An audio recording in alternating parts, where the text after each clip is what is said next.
When and how were you first exposed to esoteric teachings? Was it through the martial arts? No, my father had a bookshelf full of all kinds of material. My mom also had a bookshelf full of all kinds of material.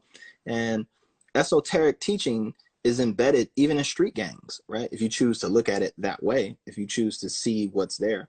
But esoteric teaching is all around you, right? It's just in some cases been modernized, in some places been called something else. Again, I bring the example of the Hermetic Seal, which is something like, Hermetic Seal, what is that? It's a fucking light bulb, right?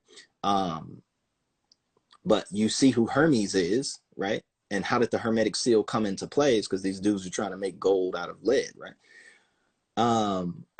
So the martial arts has not necessarily esoteric teachings. They just have disciplines, right? And certain rules and traditions where it's steeped in certain religious practices, but it's not necessarily like European esoteric teaching, right? It still has its roots in myth and kind of the kami and Shinto and, you know, extensions of Buddhism and stuff like that. So it's still esoteric, but from an Eastern perspective, Oriental perspective, as opposed to an Occidental perspective. Occidental means West, Orient means East. So it's a different approach with a different goal, right? Where the Occidental, the Eastern, well, the Western techniques are more about the exterior, like things that you make outside of yourself, whereas the Eastern practices are more about the things that you make within yourself, right?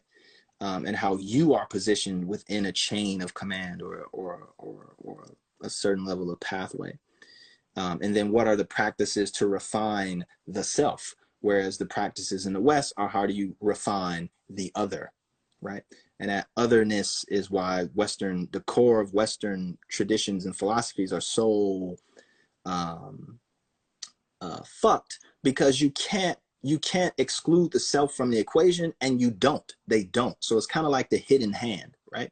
Where it's like, you're really doing this for yourself, right? At the expense of others, right?